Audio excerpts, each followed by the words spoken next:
Hello प्यारे बच्चों, कैसे हो आप सब। मैं संदीप सर आपका एक बार से फिर स्वागत करता हूं फीस करोना चैनल पे। प्यारे बच्चों, आज हम लोग क्लास 9th का जो force and laws of motion chapter start किया था उसके आगे का टॉपिक बता रहा हूं। फिर भाई कि सबसे इंपॉर्टेंट ये होता है कि फोर्स जैसे आपने पढ़ लिया, फोर्स क्या होता है ये भी पढ़ लिया आपने। अब सबसे इंपॉर्टेंट पॉइंट होता है कि फोर्स के क्या इफेक्ट्स होते हैं, मतलब फोर्स क्या क्या कर सकता है भाई। तो देखो फोर्स क्या बहुत कुछ कर सकता है। पहला पॉइंट ये है, मैं इस पॉइंट को आपको एक्सप्लेन भी कर देता हूं, यहाँ बोर्ड पे लिखा भी हूं, इसको अच्छे से ध्यान समझना है। Effect of forces, force can change the shape and size of the object. देख कोई भी ऑब्जेक्ट फोर्स से आप शेप साइज बदल सकते हो। कोई गाड़ी है मान लो आप उसमें भिड़ गई, देखो उनके बीच फोर्स लगता है, उनका शेप साइज बदल जाता है। ठीक है, आप गुस्से में आके किसी दूसरे को 2 घंटा मारते हैं, उसका पता चला गाल सूज गया, एकदम बिल्कुल फुल गया, वो भी उसका शेप बदल देता है। ठीक है ना, बट ऐसा नहीं करना। Force can change the shape and size of the object. दूसरा है force can change the speed of the objects. My dear friends, ये बिल्कुल सही पॉइंट है, स्पीड चेंज हो सकता है। भाई आप जब गियर लगाते हो या एक्सीलेटर दबाते हो तो इंजन फोर्स ही लगाता है, उसकी स्पीड बढ़ जाती है। ब्रेक लगाते हो तो क्या होता है, स्पीड घट जाती है। जिससे ये क्लियर हो रहा है कि फोर्स जो होता है वो हेल्प करता है स्पीड को घटाने और बढ़ाने में। उसके बाद थर्ड पॉइंट जो है कि force can change the direction of motion. Direction of motion माने आप नॉर्थ साउथ में जा रहे, नॉर्थ डायरेक्शन से आ रहे हैं, मान लीजिए सपोज करिए कि you are coming from north direction और कोई आपको उधर से साइड से मार दिया टक्कर, तो आप चले गए ईस्ट डायरेक्शन में या वेस्ट डायरेक्शन में। तो या आपको डायरेक्शन मतलब फोर्स से आप क्या कर सकते हो, किसी भी मूविंग ऑब्जेक्ट का या कोई भी ऑब्जेक्ट जो रेस्ट में है उसको हम क्या कर सकते हैं, उसके पोजीशन को, उसके डायरेक्शन को हम चेंज कर सकते हैं। पोजीशन का मतलब ऑलरेडी मैं आपको बता रखा, पोजीशन का मतलब 2 चीज होता है, आइदर रेस्ट स्टेट और मोशन स्टेट। तो अगर मान लीजिए कि पोजीशन को भी चेंज कर सकते हो फोर्स लगा के, अगर बॉडी रेस्ट में तो आप उसको मोशन में ला सकते हैं, अगर मोशन में तो उसको आप रेस्ट में ला सकते हैं। तो these are the my dear students, these are the key points effect of forces, कि फोर्स क्या क्या कर सकता है। ठीक है ना, इसको आप बहुत अच्छे से, बिल्कुल अच्छे से क्लियरली नोट कर लीजिए। ये हल्का टॉपिक है but this is very important. Okay, note कर ले।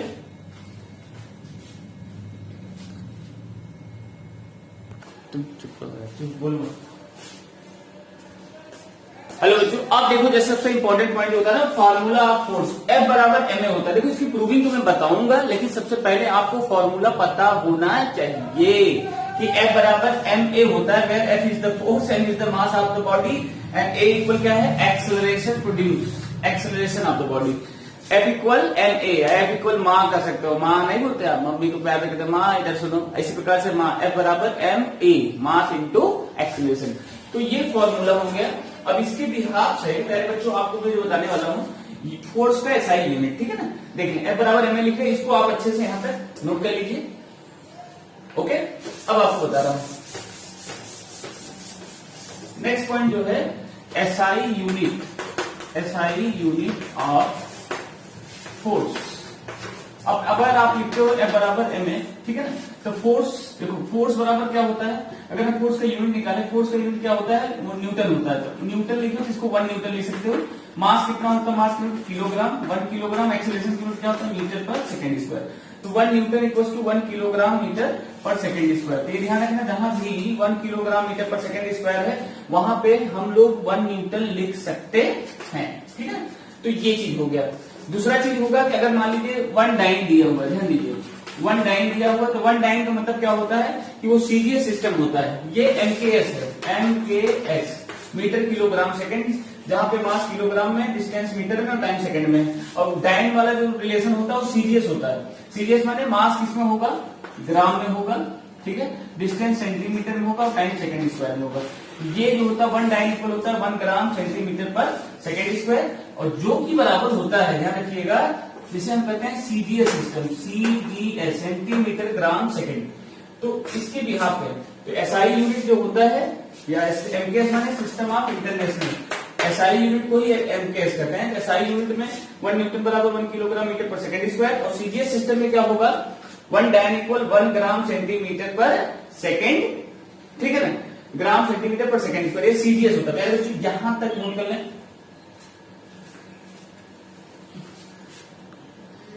स्थिति में कैसे, ओके माय डियर स्टूडेंट्स, अब ध्यान से देखो भाई कि relation between newton and dyne, this is very important question friends, ये ध्यान रखिए, बहुत इंपॉर्टेंट है, क्योंकि ये क्वेश्चन पूछा जाता है कि what is the relation between newton and dyne. तो ध्यान रखना, अभी अभी बिल्कुल तुरंत बताया हूं, बिल्कुल अभी भी जस्ट ब्रेकिंग न्यूज है ये, कि 1 न्यूटन इक्वल क्या बताया था, बताओ, 1 kilogram metre per second square. बताया था कि नहीं, बताया था। तो 1 किलोग्राम में कितना होता है, बताओ, 1000 ग्राम, ठीक है। और 1 मीटर में कितना होता है, 100 सेंटीमीटर, सही है। और पर सेकेंड स्क्वायर ऐसे रहता है। तो 1 न्यूटन जो होगा, 30 इसके 20 इसको क्या लिख सकते हो, 10 पावर 5, ठीक है, gram centimetre per second square. और आपको अच्छे से पता है, कहीं भी बताया हूं कि 1 डायन जो होता है that is equal 1 gram centimetre per second square के बराबर होता है। तो आप लिख सकते हो 1 न्यूटन इक्वल 10 पावर 5 डायन। ये प्रूविंग होती है, ठीक है ना। याद रखना कि 1 न्यूटन इक्वल टू 10 पावर 5 डायन जो होता है, ये प्रूविंग है, दिस इज द रिलेशन। अगर पूछा जाए 1 न्यूटन में कितने डायन होगा, तो 10 पावर 5 डायन। कितना होगा, 10 पावर 5 डायन, ठीक है ना। दिस इज वेरी इंपॉर्टेंट, याद रखना, ये इंपॉर्टेंट है। और डायन है भाई, डरना मत इससे, ठीक है ना। इसको याद नोट कर लो।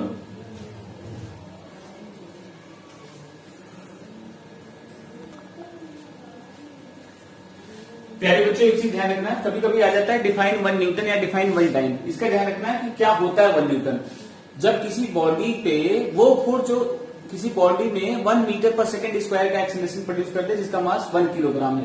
The force which produces an acceleration of 1 metre per second square in a body of mass 1 kilogram is called 1 newton. Similarly 1 dyne क्या होगा, the force which produces an acceleration of 1 centimetre per second square. Dyne के case में ध्यान रखना कि क्या होगा, the force which produces an acceleration of 1 centimetre per second square in a body of मास, कितना होना चाहिए मास, बताए, 1 ग्राम, ठीक है, इन अ बॉडी ऑफ मास 1 ग्राम। देखो हम दोनों इसलिए लिख रहे हैं क्योंकि आपको पता, लेकिन दिस इज वेरी इंपॉर्टेंट। कभी कभी पूछ देता बट डिफाइन 1 न्यूटन, बच्चा क्या करता है उसमें SI यूनिट ऑफ फोर्स लिख देता है, it is SI unit of force. तो ये बिल्कुल गलत होता है। बहुत बेसिक, बहुत छोटी चीज होती है। छोटी छोटी चीजों से ही आपको कॉन्सेप्ट क्लियर होंगे, इसी से आप अच्छे से सीखेंगे, ये चीज ध्यान रखें। तो 1 न्यूटन क्या होगा, the force which produces an acceleration of 1 metre per second square in a body of mass 1 kilogram is called 1 Newton.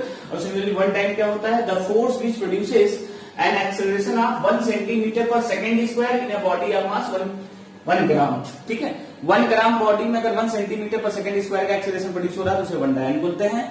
अगर 1 मीटर पर सेकेंड स्क्वायर का एक्सेलरेशन प्रोड्यूस हो, तो अगर बॉडी का मास 1 किलोग्राम तो उसे 1 न्यूटन कहते हैं, ठीक है। प्यारे बच्चों, इसको आप अच्छे से तैयार कर लेंगे, नोट्स बना लेंगे, ठीक है, और इसको मेमोराइज कर लीजिए, ठीक है। Keep learning, stay happy, thank you.